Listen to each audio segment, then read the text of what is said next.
aya ni amagambo Yesu yavuze ubwe. Ntabwo ari umuhanuzi, ntabwo ari umwigisha, ntabwo ari ni Yesu ubwe. Ngo abigishwa bari bashatse kumwereka ubwiza bw'urusengero rwa Yerusalemu. Niho haranahera arababwira ati ibi nibi muri kunyereka. Hezera mbese yabaye ati ibi ntabwo yarizasikara ifatanye n'irindi. Bizaragira byose. Ariko si icyo gihe. Urwo yavugaga rwaranashemwe n'iryo biye ntari ririho rwarashemwe ntari ririho koko. Ibyo byarabaye. Ntabwo uri murashaka kunsubiza inyuma. Ibi Yesu yavuze kubihuza n'ibindi by'intare. Tonde wakwitonze.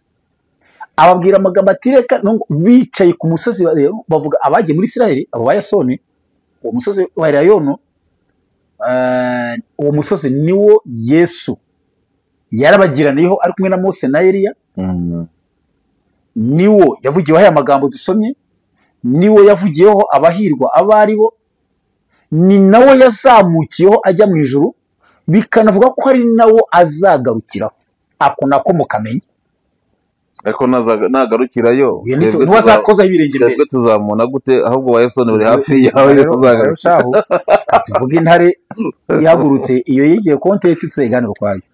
Hama ababwira n'ibintu rero nce bihuze nyine n'iyi ntare. Ubura harano avuga ngo ariko ibyo byose biza bari itangiro bikomukwa niho bihuriye n'iyi ntare. Muri Isiraheli so hari intambara honyine. Muri Afrika zirahari. N'ibihugu byinshi mu Burusiya zirahari na Ukraine. Ariko uzitondere udukurikiye wese uzitondere akantu kose kawe ku gihugu cya Isiraheli. Ubiso bihuriza n'intare. Wabyuse ntirenganya. Tangiza mu kubyumvisa. Aho iri jambo ngo ibyo byose bizaba ari itangiro ryo kuramukwa. Ariko ndashaka kubaza akabazo kamwe. Kuki Isiraheli yiyise intare? Nicyo gihugu gikomeye ku isi. Ntabwo Isiraheli yiyise intare. Operasiyo bari gukora muri Iraq niyo bise intare yagurutse cyangwa intare izuye umuganda. Ntabwo Isiraheli yiyise intare. Ntabwo mbyumva. None se operasiyo yitwa intare gute? Jya kubaza Isiraheli yabise. Ahubwo nuvuga ngo Isiraheli ubwo niyo ntare yahagurutse gutera Iran. Bigeze bagira operasiyo kera bise iyi minsi 6. Operasiyo zabo zigira amazina. Niyo bakoze kera mu Bugande baza gufunza Isiraheli yafite ko yitwa no ntabyutse ko yari ifite izina. Niyo bakoze yo guhiga abanazi bose bagiye bica abayuda yari ifite izina kugeza igihe bayirangirije. Operasiyo zabo zose zigira amazina. Ahantu nkavuze uyita izo operasiyo twaga Sokora ya mbere muri Sokora ize kwitwa Umoja Wetu bibaho zigira amazina bitewe n'ibi kubigo bitegura. Iyi rero bari gukora bayisintare yagutse ni izina rya operasiyo ntabwo kugira ngo n'amateka ajye bamenya uko habaye ibi n'ibintu uko byagendaga byitwa. Aho bihure n'ijambo n'iriherero harimo aho bihure n'izi ntambara ziri ku isi zose. Wibuka mu myaka yacu nkanjye n'ubwo kuruta cyane ariko ubuko ufite imyaka nka 15 ushobora kubyibuka ku isi ahantu mvuga hari intambara y'amasasu hari nka hamwe gusa ku isi washaka kumva nka hamwe nko muri Afrika ahantu haba hari intambara icyo gihe ni muri Angola yarwangaga Jonas Savimbi muri Afrika. Nje nawe dufite iyo myaka niho hari intambara honyine. Nta kudeta ari muri Afrika, nta matiku, nta biki byo sangaga ibihugu hafi ya byose bifite mutuzo mutekano.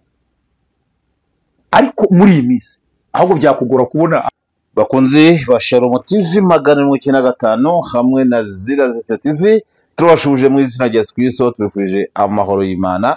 Ngiye muri kumwe ko Honest Ntirenganya anshuti yanyu akadasohoka kandi umukunzi wanyu. Imana rero bamugisha kuko mu nkunda kandi njya mbibona. Ndabashuje mwebwe abari Burasirazuba, Iburengerazuba, Amajyepfo, Amajyaruguru.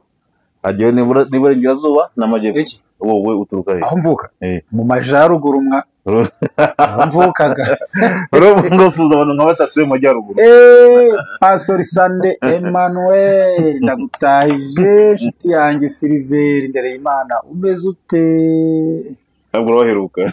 Ariko turavugana nubwo nta baheruka wakoze muziko yo kusabyibuze. Ariko abana bakize abana bakize wirarisi rwose nshuti yanjye we bari no kumimara tunabonana gake nkagenda iyo ngeze hajya nanyakira neza ndagutahije muvandi.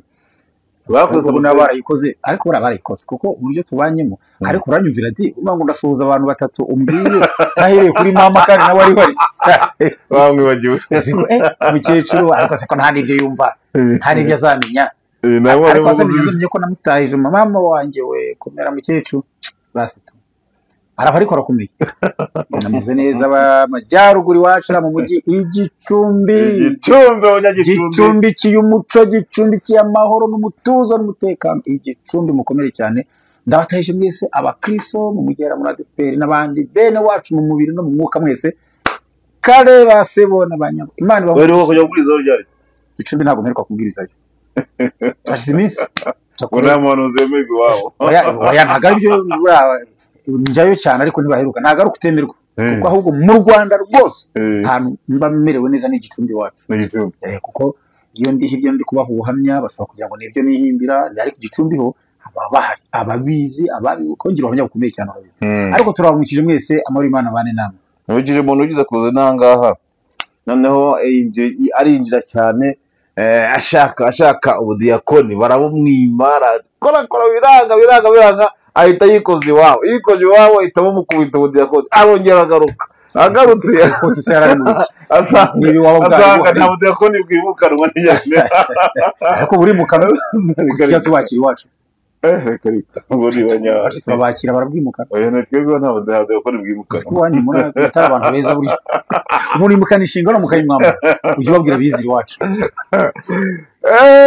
murakoze cyane bariho mugisha rero nuko twatangiye ikiganiro kandi nuko dutangira ariko kandi si mu Rwanda saba ngaho nyine ne mu mujyi wa Kigali tabashuje kuko vire tugasabo Nyarugenge Kicukiro nabo tubashuje mu izina rya Yesu tuzacuza kadasohoka mwese mugubwe neza mu izina rya Yesu ariko kandi ntabwo mu Rwanda honyine twamuka n'ipaka tukagira ku isi hose ku migabane y'isi ariko kandi nubwo isi ari nini irimo abadiaspora tubita intara ya gatandatu iyo turenze u Rwanda baba abadiaspora bose hirya mupaka w'u Rwanda n'abagande n'abadiaspora n'abarundi na Tanzania n'ibihugu bitwegeye bose bari mu diaspora tubakura mu ntara imwe rero y'abadiaspora abadukurikira bose bari nyuma y'igihugu bose abari intara imwe iyi ntara ko yabari nini Afrika deja Afrika ni ibihugu 154 kandi isigira ibihugu 193 hari ubwo nuvuga ngo hari intara igizwe n'ibihugu 138 niba nkoze imibare neza twabangiye se kuba ibintu byinshi iyo ntara ni nini ibihugu bisigaye byose hafi ibihugu 54 193 kuko 44 ubwo hasigaye 139 ahubwo hari ntabyo wibagirwa ubwo ngo amazina yabyo kuvuga umubare gusa ntabwo nabyo mu Afrika ni ibihugu 54 nuko uzi ku Rwanda nyine igizwe n'intara nyine n'umujyi wa Kigali so wabyibagirwa Afrika igizwe n'ibihugu 54 kandi isi igizwe n'ibihugu 193 cyangwa nabindi isi yose byaba ari bike oya ntabwo ari bike nibyo urashatse kubyongera ndetse n'urare mibi 190 n'ibikeya neza ko utavuze igihugu cyaguma kandi cyaravuga igihugu cyaguma icyo ni icyo uhimbye nirenganya ari kuvangirwa ntumve ibintu avuze nta gihugu cyaguma kibaho ku isi nta gihugu cyaguma kibaho nirenganya kandi ibyo bintu uzana ubwo uvuga na perezida wacu ni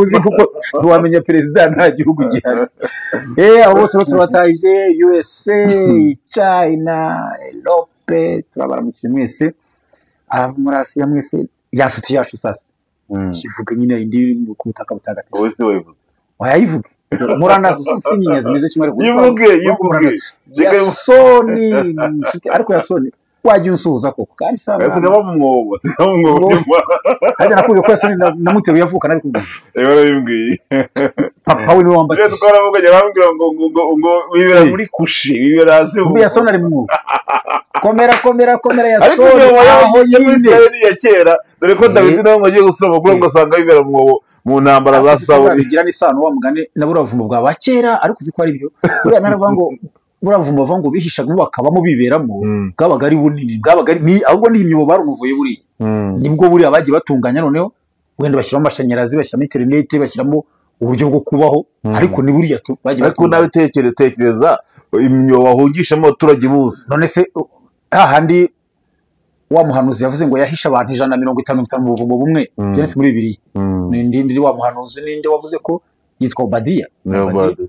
yivugiye ko ngo nahishe abahanuzi b'Uwiteka ngo 150 hamwe ngo nkajya mbashyira umutsima n'amazi umwobo washyiramo abantu 50 bawungana kandi barimo ukabashyira ibyo bakarya n'iyi miyoboro Isiraheli yagiye inovura n'ubundi ariko birumvikana niyo yagiye itunganya uvuga ko ari n'imiyoboro y'amateka abandi bavuga ngo abantu bari mu mwobo bayo no nyine hari umuntu acukuye n'ahantu hatunganya harimo interinete harimo rezo ya telefone harimo amashanyarazi abantu kukumva niyo bagiyemo barongera kubabwira ngo muvemo ariko harakoze igihe narimo ikinyamakuru narebyeho ni ahantu hagari ni ahantu ingabo barisanzura mbese ni nko muri kave ahubwo binavugwa ko n'amazu yose muri Isiraheli n'ay'abaturage yose barabitiyise barabitungaje abarimo ubuhungiro bwo muri kave n'amazu babamo n'ay'ubucuruzi n'amaduka ubwo buhungiro buba burimo hose mbese byateguwe kera bimera nk'itegeko buri muturage arabikora kuko yabaga yigishijwe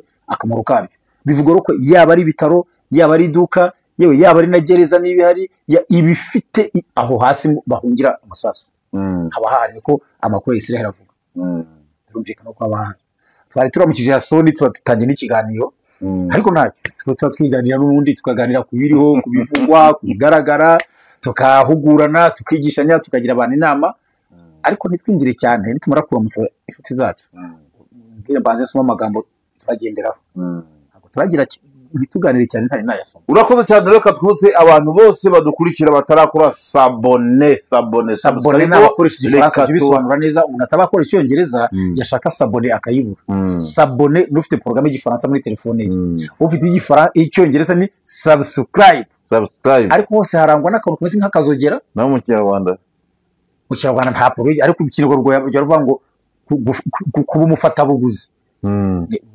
kwiyabonesha kuba mbese umuntu umufatabuguzi ni sabone nye kwiyabonesha ni sabone nye cya gifaransa ubwo ni nk'igifaransa bivuge mu giswahili no byo byumva oya ntago nta giswahili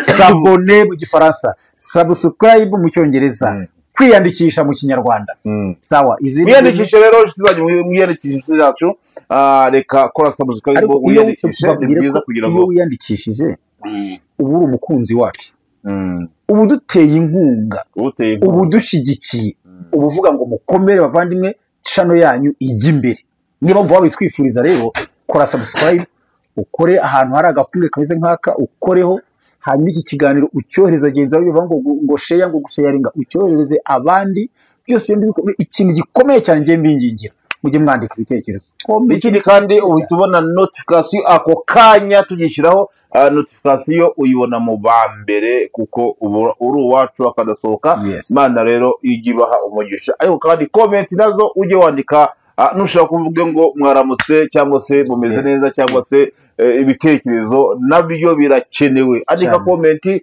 ugaragaze icyifuzo cyawe cyangwa utekerezo cyawe tugufasha ariko kandi twumviye tuvuga abantu ko niba bafite ibyo kuvuga nabo nibaduhamagaye tubahe ikaze ibiganiro amakuru yabaye inyigisho yafashije abantu byose mutubwire tuze kamera ize muze kamera yanyu twaza tubahe ikaze mu ngo zanyu cyangwa se mudusura aho dukorera muri studio nabwo tubahe ikaze rwose nta kibazo kubera ko biremewe ntukihererane ibintu wenyine ujye ubegeza ku bantu studio yitwa ngo iki ikorera Yesu yaravuze ngo ibyo mwanyumvanye imbere bahamya bibeshi bimenyesha abantu bo kwizerwa bazashobora kubibwira abandi urumva rero nubyihererana uzaba uri kusanya n'ibyo Kristo yavuze babwire studio yitwa ngo iki ikorera Shalom Studio ikorera mu bice bya Sonatube Shalom Studio kufatanyije nimero washyizeho akubaza aho iri umuyobore ahagere rwose waza kumanywa waza nijoro byose biremewe tuzagufasha Imana iguhe umugisha mu izina rya Yesu amen nawe udukurikiye wikirize ngo amen amina muri comment uzabishyiraho tuzabikurikirana kandi ndabizi neza yuko ibyo mushyiraho bibanyura ariko kandi wumva ukuri twabihindura sinzi watugira inama ariko kandi ndabizi neza ko umurongo dufite mu byifuzo byacu twumva ari uwo kandi twumva ari mwiza ariko nawe hari ukuntu bitekerezaho byandika kubitimenyesha amen. kandi ukoresha ku nshuti zawe kugira ngo udufashe kwamamaza, ni byiza cyane. Ariko kandi mbabwire ngo mujye mutera n'inkunga, mwumvise ko dushaka gukora live kandi ukeneye imbaraga z'amafaranga, n'inkunga yawe irakenewe kugira ngo udufashe mu gihe twicaye turi muri studio, bijye bihita bikugera ako kanya utiriwe ubona notification, ahubwo ubikurikirane paka turangije, nuduhamagare. Aho ni ibintu bisaba amafaranga kandi turimo turayipanga. Imana rero ibahe umugisha mu izina rya Yesu Kristo. Haleluya. Amena. Amena pe. Tubaha ikaze inshuti yacu rero muri kureba hano imbere ya kamera, yiteguye kubaganiriza. Uzi tugiye kuganira. Uzi ukuntu cyitwa? Tugiye kuganira ku ijambo ryitwa intare. Intare ihagurutse cyangwa intare izuye. Umugabo w'intare urawuzi? Iyo rero wari waryamye wenda yisinze ifite intege nke, ariko gose gato intare ko ari Kristo, ubwo ushatse kuba ko ari Kristo. Navuze intare yo muri park Rio Ryan, intare yo mu muryango wa Yuda. Ntabwo ariyo mvuga, ndavuga intare y'ishyamba, intare ihagurutse cyangwa intare izuye, mbese izuye umugara. Imwe muri ayo ngayo nicyo kintu tugiye kuganira. Iyo ntare ni iki? Nawe ntuyizi Theo cyangwa urayizi, n'abandi mwese, ariko umunsi bana Yasoni we wahuye n'intare ihagurutse. Yasoni yahuye n'intare izuye umugara.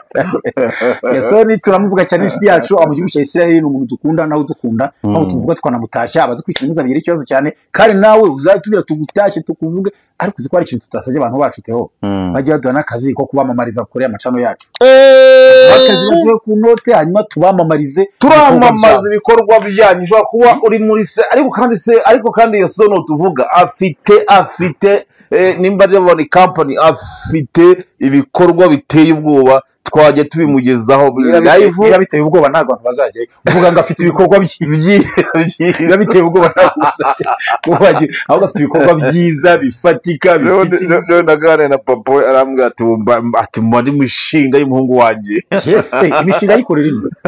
Okay, imishinga ahubwo bivuge nyine. Yasoni waduha akazi ko kwamamariza, tukajya tubigufatira mu buryo bw'ikoranabuhanga, tukabikugezaho amazu yawe kandi tukayarangira n'abakiriya. Murabizi ko tubikora, wajya utubwira tukajya tukayafata, tukakurangira n'abakiriya baza kuguha amafaranga. Nzi neza ko byose byashoboka kandi ukajya ubikurikirana biri live kuri iyi channel yacu nk'uko nabwawe yikurikirana. Imana igumugisha n'abandi bari hirya no hino bashaka kwamaza ibikorwa byabo, cyangwa bashaka kureba ibikorwa byabo ko bikorwa no kubikurikirana buri saha, baduhamaga tukabafasha.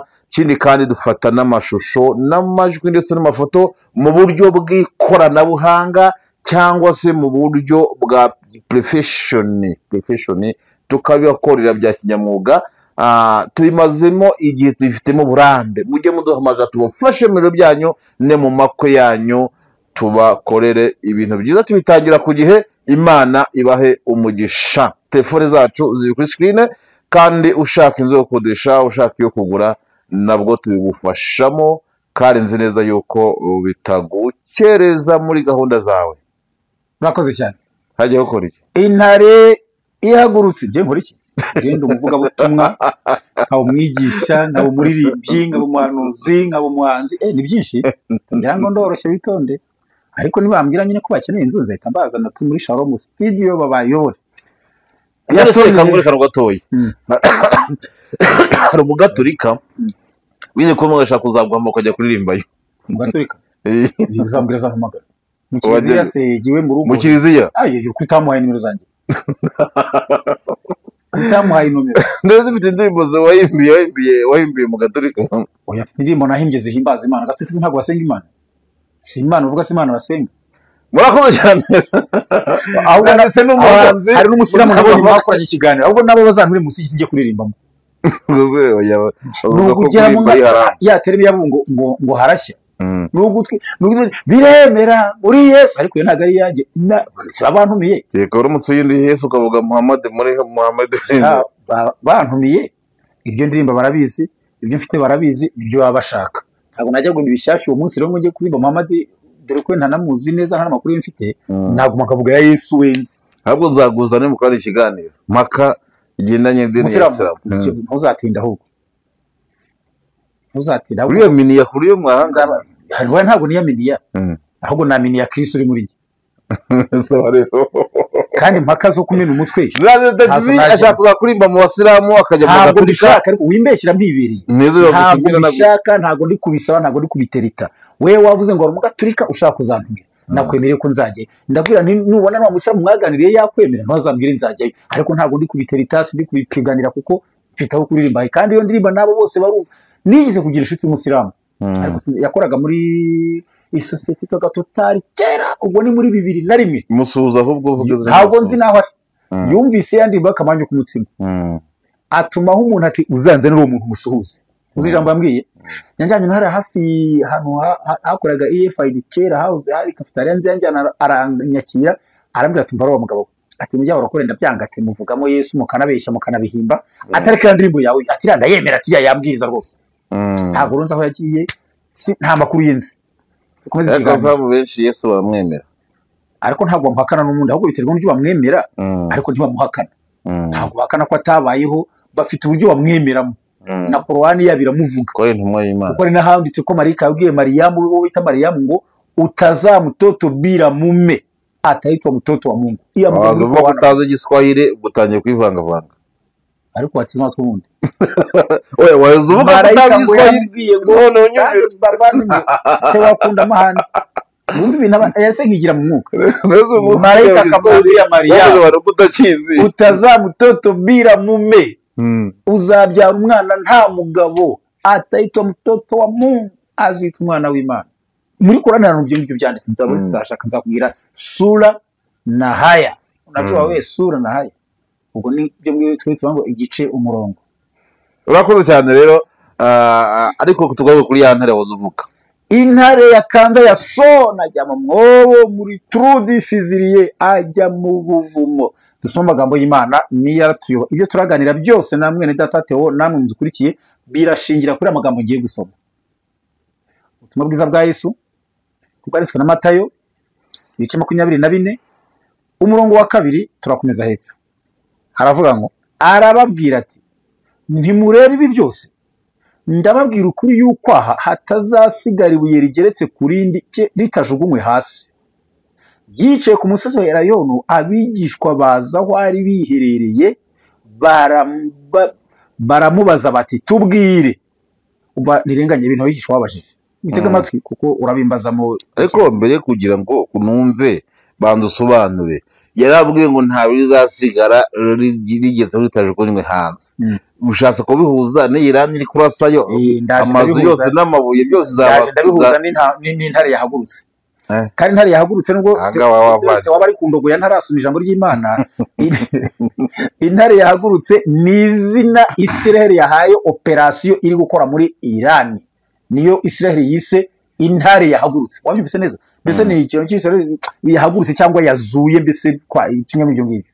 Iyo operation iri kuba muri Iran niko Israel yayise. Iran yo yayise isezerano ry'ukuri gatatu shira mu bare gatatu. Bisi isezerano ry'ukuri cyangwa ryemewe cyangwa amasezerano y'ukuri yemewe cyo gatatu. Kankomeze some rero tubwire umva ibintu bamubashije bashaka kubabwira. Ibyo bizaba ryari n'ikimenyetso cyo kuza kwawe n'ikimperuka y'isi n'ikime. Ibyo bintu yarababwiye ngo bizaba ryari n'ikimenyetso cyo kuza kwe n'ikimperuka y'isi. Ibintu bitatu ubyibuke Theo ubibike kujyo turabivugaho tubihuza jise n'intare yahagurutse. Yesu arabasubiza ati mwirinde hatagira umuntu bayobye kuko benshi bazaza biyita izina ryanjye bati ninjye Kristo bazayobya benshi. Dore nshaka cyane rero muzumva intambara n'impuha z'intambara mwirinde mudahagarika imitima kuko bitazabura kubaho ariko imperuka izabitaraza. Ishyanga rizatera irindi shyanga n'ubwami buzatera ubundi bwami hazabaho inzara n'ibishyitsi hamwe na hamwe ariko byose bizaba ari itangiro ryo kuramukwa. Yerenganya ubu ni wowe uhora umbaza akamubaza iki cyonyine gusa kuramukwa ni iki? Subiza batwumva babwire. Ni imibabaro igera ku mugore ugiye kubyara. niba warigera ku mugore ugiye kubyara niyo byita kuramuka sawa ntacyo nibyo ntabwo ngwaye amanota make ariko cyane cyane ni ibimenyetso biba ku mugore bimwereka ko igisigaye ari ukubyara hafi aho meze bitandukanye n'ibyo mvuze sinzi ko naguhaye amanota kubera ko navuze n'ibindi bimubaho vuga amanota umpaye nkunda amanota iyo ukunda n'amafaranga byibuze nguhaye 8 ku 10 maze wishime mu kanya ayabiri ndayakorera imyaka yose ngurusha uzi ko nemerewe kukwita umwana buri uyu mwana nemerewe kukwita umwana buri witwaye igize mukusha imyaka irenze 5 irenze 6 irenze 7 rero uri umwana rwose kandi abana nonyita umwana urashya mu idanite yawe agasamu mukesho zaguha abana bose zansaturira abana bose bari bakunzi ba Shomo TV amwe na Zirazirite mwumvije ko mbaye umwana wa Kwizera Valens agasambu cyangwa 8 bazamuka ariko baraguha cyane baraguha nuko mwana wanje baraguha nuko cyane cyane kuri kinini uzasaturira sasa rero umva aya ni amagambo Yesu yavuze ubwe ntabwo ari umuhanuzi ntabwo ari umwigisha ntabwo ari ni Yesu ubwe ngo abigishwa bari bashatse kumwereka ubwiza bw'urusengero rwa Yerusalemu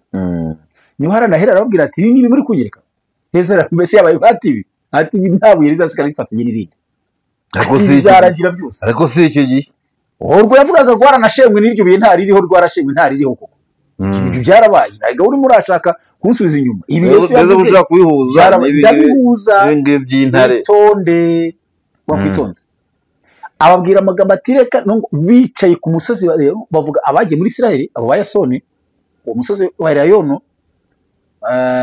uwo musozi niwo Yesu yarabagiraniyeho ari kumwe na Mose na Eliya niwo yavugiyeho aya magambo dusomye niwo yavugiyeho abahirwa abari bo ni nawo yazamukiyeho ajya mu ijuru bikanavuga ko ari nawo azagarukiraho ako nako mukamenya ariko nagarukirayo ntiwazakozaho ibirenge mbere twebwe tuzamubona gute ahubwo wa Yasoni uri hafi yawe Yesu azagarukiraho tuvuga intare ihagurutse iyo yigiye konte tuzeganira kwayo hanyuma ababwira n'ibi bintu rero nce bihuze nyine n'iyi ntare ubura harano avuga ngo ariko ibyo byose bizaba ari itangiro rikomokwa niho bihuriye n'iyi ntare muri Isiraheli so hari intambara honyine muri Afurika zirahari n'ibihugu byinshi mu Burusiya zirahari na Ukraine ariko uzitondere udukurikiye wese uzitondere akantu kose kawe ku gihugu cya Isiraheli ubisoma bihuriza n'intare wabyuse ntirenganya utangikiza mu byumvise aho iri jambo ngo ibyo byose bizaba ari itangiro ryo kuramukwa ariko ndashaka kubaza akabazo kamwe kuki Isiraheli yiyise intare nicyo gihugu gikomeye ku isi ntabwo Isiraheli yiyise intare operasiyo bari gukora muri Iraq niyo bise intare yagurutse cyangwa intare izuye umuganda ntabwo Isiraheli yiyise intare ntabwo mbyumva none se operasiyo yitwa intare gute jya kubaza Isiraheli yabiyise ahubwo nuvuga ngo Isiraheli ubwo niyo ntare yahagurutse gutera Iran bigeze bagira operasiyo kera bise iyi minsi 6 operasiyo zabo zigira amazina niyo bakoze kera mu Bugande baza gufunza Isiraheli yafite uko yitwa no ntabyutse ko yari ifite izina niyo bakoze yo guhiga abanazi bose bagiye bica abayuda yari ifite izina kugeza igihe bayirangirije operasiyo zabo zose zigira amazina ahantu ntavuze uyita izo operasiyo yitwaga Sokora ya mbere muri Sokora iziye kwitwa Umoja Wetu bibaho zigira amazina bitewe n'ibihugu bitegura iyi rero bari gukora bayise intare ni izina rya operasiyo ntabwo kugira ngo n'amateka ajye bamenya uko habaye ibi n'ibintu uko byagendaga byitwa aho bihure n'ijambo n'iriherero harimo aho bihure n'izi ntambara ziri ku isi zose wibuka mu myaka yacu nkanjye n'ubwo kuruta cyane ariko ubuko ufite imyaka nka 15 niba ushobora kubyibuka ku isi ahantu humvaga hari intambara y'amasasu hari nka hamwe gusa ku isi washaka kumva nka hamwe nko muri Afurika ahantu haba hari intambara icyo gihe ni muri Angola yarwangaga Jonas Savimbi muri Afurika nje nawe dufite iyo myaka niho hari intambara honyine nta kudeta ari muri Afurika nta matiku nta biki byose sangaga ibihugu hafi ya byose bifite umutuzo n'umutekano ariko muri iyi minsi ahubwo byakugora kubona ahatari kuvuga intambara ubu noneho muri iyi minsi byakugora noneho ahatavugwa intambara wumvira ijambo bihuriye wahumva havugwa impuha z'intambara. impuha z'intambara. Ku isi ibihugu bitavugwamo intambara wakumva birimo impuha z'intambara, wakumva birimo ibishitsi, twavuze ngo hazaba inzara n'ibishitsi, ariko hamwe na hamwe ahantu baretse kuba umutingito ari wo umushyitsi wapfuye abantu magana inzara yo.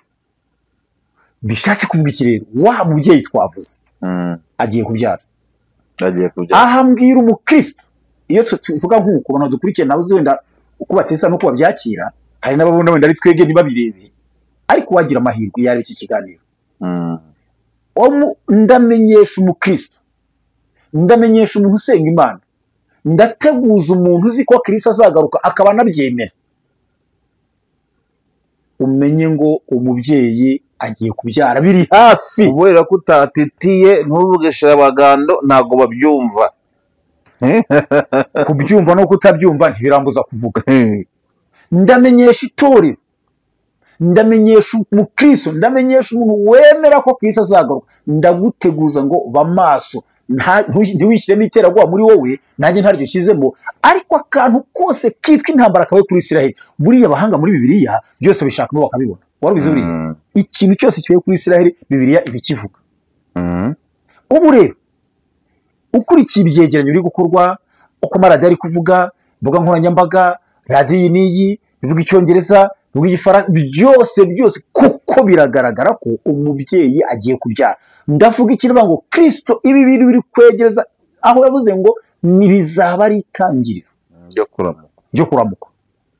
Byo nyine no kubyita intare, ubundi se reka sone no kwijambo wavuze kubyita intare, kandi uzi ko na Kristo yitwa intare umuryango wa Yuda. Uzi ko Baramu, ndumva ari Baramu, nawe umwigisha ninza kantu kancitse wanyibutsa. Baramu igihe yavuze ngo ndabareba ko bara 23 ngo muri bo ngo habunzemo intare, ngo mbese intare ninde wayivumbura, ninde yabonaga mu bwoko bwa Isiraheli, akabonamo Kristo, yabonaga ngo ameze nk'intare ibunda mirimo, yarayibonaga. Nawe yita intare umuryango wa Yuda. None niba bana byisina ushatse baravuga ngo bashatse ivuga ko Kristo nabo agiye kuza, nabo wabivuga iri jambo ryo mu buhanuzi. Gutwara abantu zamugane babivuga babizi, babivuga batabizi, avuga ngo intare ihagurutse, intare yiteguye noneho izuye umugari igiye gukora. Ushatse baravuga ngo nabo bahanuye ngo ni Kristo ugiye kuza. Mwitonde ko babivuze batabizi, nta wamenya. Nanjye navuze ngo baba babizi baba batabi bashaka biyita operation yabo, bamwe ko cyose wayihuje n'intare, ariko hari umwuka nacyo ryo gutekereza. Noneho ariko abantu bitonde, ntabwo intare ari bisasu bari gusuka muri Iran, ntabwo Kristo ari we drone ziri kurasa, ntabwo Kristo ari misiri ziri kugwayo, ahubwo ni ijambo ry'ubuhanuzi. Nkuko hari umwami dusoma muri Bibiliya warose igiti, ariko aza kubwirwa ngo icyo giti ni wowe, ariko akirota mu nzozi cyari igiti kirimo n'inyoni n'inyamaswa, ariko amubwira icyo byose bivuze. Ntabwo rero Kristo ari amabombi bari gusuka n'ibindi, ahubwo bashobora kubona bahanuye ngo nyamara isi mube maso, abasenga mube maso, intare irahagurutse. Ibi mbivuze nkanjye kwizera nibereye ahandi kugara muvandimwe ntirenganya, ntago ndi umwisiraheli, sindagerayo, ndavuga nkoresheje inyurabwenge, ariko nanjye mfite umwuka wera. Kuki bayisi ntari hagurutse? Niba bari babizi ari abahanuzi bari guhanura Kristo ni byiza, niba batari babizi Yasona bambwirire ngo babe maso guhera kuri wowe, namwe mwema Irani ikanguka ikamenya ko ibyo bintu ari integuza ya Isiraheli. Bahica umuntu witwaga Haniye, ari umujenerali, yaje mu minsi mikuru yo kurahira ku muyobozi w'icyo gihugu. Umuntu yicirwa mu nzu abamo, hoteli bamucumbikiyemo, generali ukomeye, urinzwe n'ubwirinzi bwe yazanye, urinzwe n'ubw'icyo gihugu, hoteli izengurutswe n'amakamera yose ari mu kirere, n'amakamera n'amadrone yose y'amawayaresi ahari, hari imitaka ireba n'iyarinda ibisasu, ariko yicirwa mu cyumba cya hoteli aho ari.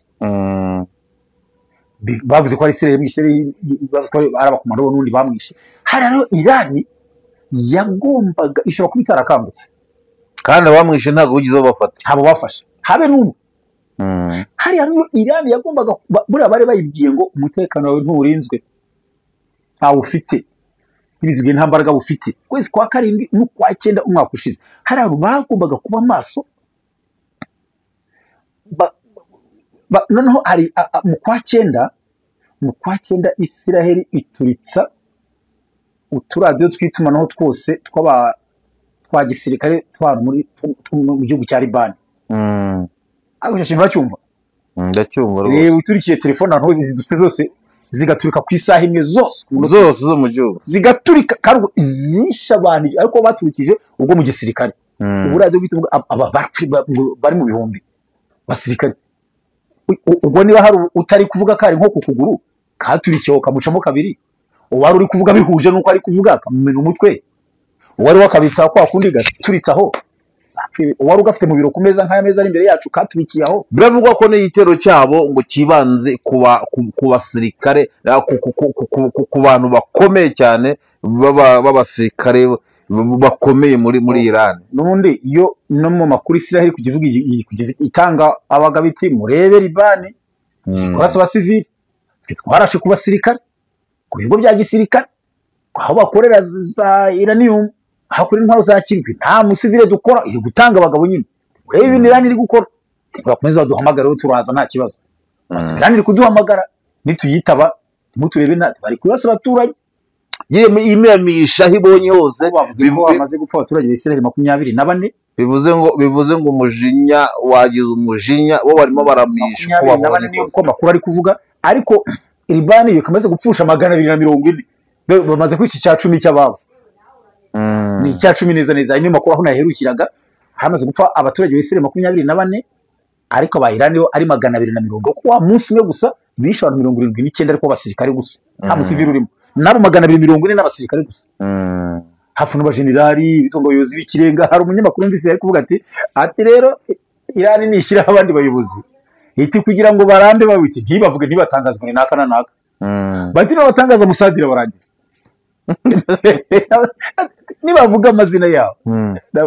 Bagamo nabise kuri radio 1 abanyamakuru nyine muri Rarashe babagabo babiri babanzamo abagabo nkunda cyane, yabwiye mugenzi bati Iran nishyiraho abayobozi basimbura abangaba bishwe ikabishaka ko baramba ko bakomeye bakayoboza iti ntibavuge nipfa gutangaza ngo umuyobozi w'ikirega n'uyu wiga ko bagira imitwe itandukanye ngete umuyobozi wahana abo bamenye ko Musadi yarari baraje ntabwo bari burare, kandi kuko n'abandi two ba Hezbollah ba Hamas uwo bashyizeho nk'umuyobozi wese baba bamutanze ubwo baba bavuze ngo ni nko kuvuga ngo dore umurambo we nguyu, kuko nta Musadi ramurangiza uwo bavuze we. Haragaragara ubukomando bwa Isiraheli, ariko nanone bwa buryo bw'izindi baba barateguye ibintu byabo bivugwa ko iyo babwira abaturage bati n'impamvu no 24 bapfuye ntago ni nk'akantu kabacitse ngo babwire abaturage bati mujye mu myobo mujye nandi mwese, kuko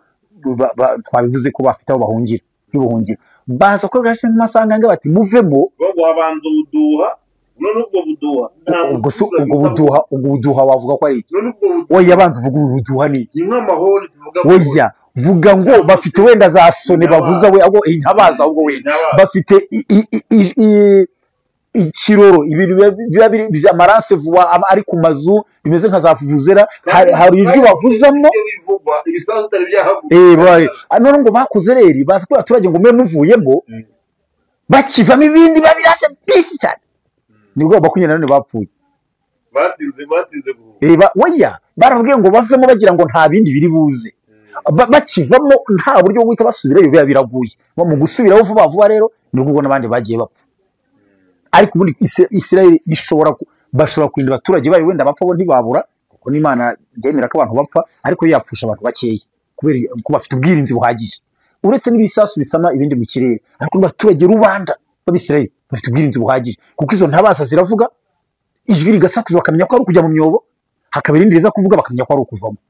Ariko bavuga ko iyo myobo nayo ntabwo waba wamara mu isi, cyangwa icyo uvuga ko hashobora gushyuha, hashobora kutaba hejuru hagiyemo abana, abakuru, abarwaye, abakecuru, abashaje, ntabwo ari abantu babisanzuye. Nanone abashobora kwisanzura ni igihe ari bakeya, ariko uvuga ko bahita bajyamo bose, n'ibitaro rimwe babyimuriye birashoboka nta wamenya yasona zakubwira ziko mu mwobo hameze nabi, niba yabona n'ifoto za foto barimo yiduhe tubirebe, harimo klimatizeri, barimo rezo, harimo ibiryo bashobora kurya, harimo amazi baranywa, harimo umwuka tubwire. Ariko icyo nzi cyo ku bushobozi bwa Isiraheli, niba Obadiya mu gihe cya kera nta terambere na rike yarafashe abantu 50 akabahisha mu mwobo umwe n'abandi 50 mu wundi akajya bazanira umutsima n'amazi bakanywa.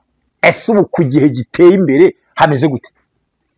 Harakomeye, hararyoshye, harakomeye bamugane bihishagamo mu ntambara za Basawuli n'imbere ya Kristo. Birumvikana ko bamenye ubwenge bwo kwagura mu bwihisho.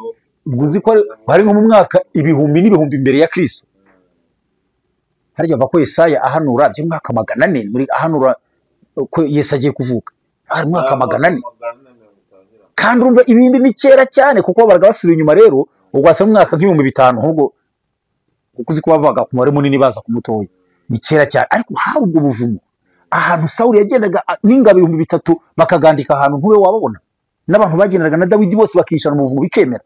Iyi myobo yaho ahubwo umuntu abashakashatsi badufashe ubundi icyo gihe yari yaracukuye nande kugaba Dawidi na ba Sawuli n'icyo gihe sa ubajya acukuye umwobo wajya abantu 300 wajya abantu 50 yayishemo ntabwo byashoboka.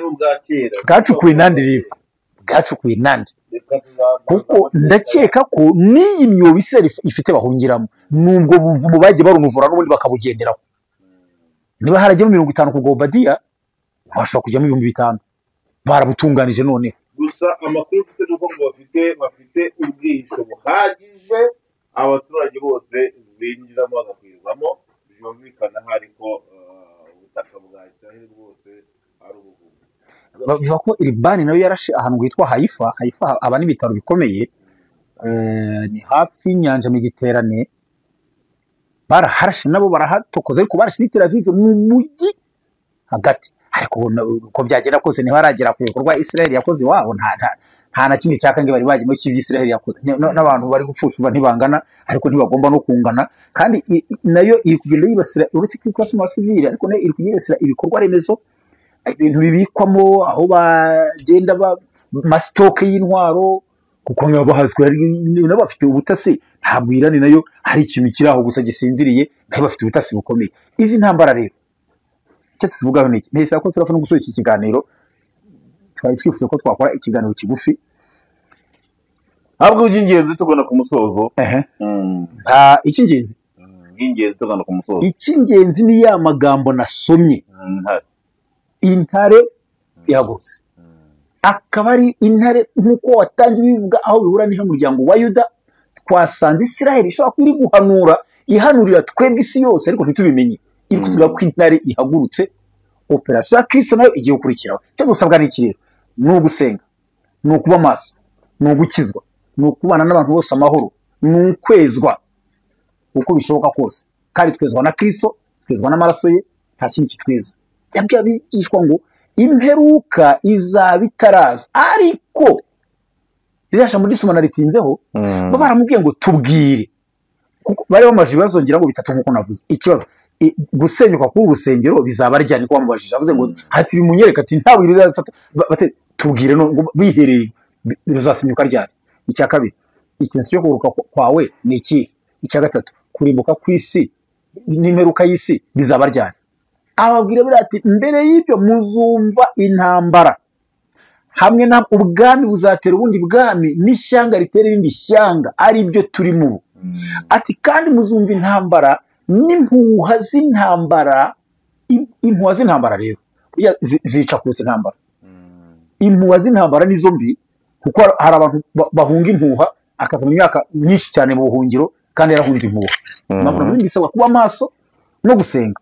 Aho ngo hazabaho inzara n'ibishitsi hamwe na hamwe byose tubirimo. Asoza avuga ngo bizaba ari itangiro ryo kuramuka. Bavandimwe nyamukuru rero babwira ijambo nyamukuru kumwe n'idatarambashije ari byo dusorejeho iyi ntambara uko yatwikwa kose. Isirayeli yayise intare ihagurutse, abo bateye Irani bayita isezerano ry'iminsi 3. Ubwo minsi 3 ni wa munsi wa mbere ngo bicaga haniye umwe bishe yaje kurahira, uwa kabiri ni kuri 14 babatera, uwa gatatu kuri 15 bongera kubatera ni minsi 3. Ngo bashazwa kwenda Irani nayo wenda iri kubita tugiye gushyira iherezo ngo n'amasezerano ngo ntakukanya ngo y'iminsi 3 niko Irani yo yayise. Ariko nge nyise itangiriro ryo kuramukwa. Singe ndiyise ni Kristo wabivuze. Ikibaye kuri Isirayeli cyose mujye mukitondera, kiba gihuye na Bibiliya, kiba kiri mu yokamana, kiba kiri mu buhanuzi, kiba kiri mu kugoroka kwa Kristo.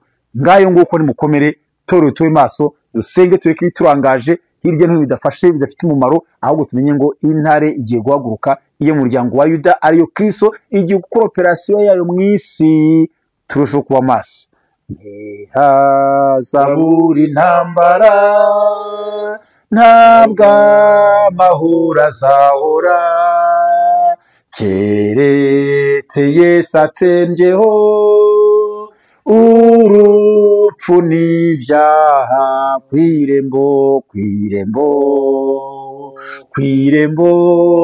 bari kw'irembo nuko araje Yesu araje kandi ageze kw'irembo. Dusenge. Mana data wa twese uri mu ijuru, turagushimye kuri Imana ifite byose mu kuboko kwayo, turagushimye ko ufite umugambi mwiza kandi kuri twe, turagushimye ko nta kiyogo umugambi wawe waratangiye uriho uzasohoza ku iherezo uzasohoza umugambi wawe, ibiriho byose birabigaragaza, n'izi ntambara tuvuzo zirabigaragaza. Sengeye itorero, sengeye abasenga, sengeye abakristo, sengeye abizera, dushoboze kuba maso, turinde ibiturangaje, dukebure Mwami, twuburira amaso mu ijuru ijambo rivuga ngo nitubona bibaye tuzura amaso mu ijuru ko utaruka kwacu no guturuka. Dufashe rero kandi ndasenze ngo ibihugu byose kwisi birimo intambara, Mana kuraho izi ntambara zishire, uca intambara zishire, ukure urupfu n'ibyaha bishire, wime ingoma y'amahoro, byose byose biguhimbaze. Hagati aho data zigihari, fasha bari gukomereka ubakize, fasha ihanganisha bari gupfusha ababo, bari gupfusha abana, Mana rengera abagore batwite muri izo ntambara, abasaza bakuze, abakecuru, Mana rengera abantu bawe, rengera abasenga, izi ntambara zose niwe ufite urufunguzo rwazifunga zikarangira. Mwami dufashe tube maso, turushaho gusenga no kubikora kuko bikwiriye. Urakoze kuko wowe dufasha, nizeye ko ubikoze mu izina rya Yesu Kristo Umwami wacu, amen. Urakoze cyane, Imana niguheze umugisha. Murakoze, Imana ibahe umugisha namwe. Kuduhamagara, kutugira inama, kutwungura ibitekerezo cyangwa se no kugira ibyifuzo baduha, telefoni ziri ku mascreen, barazibona kuri screen, muzaduhamagare tuzabitaba. Imana ibahe umugisha. Amen. Murakoze cyane.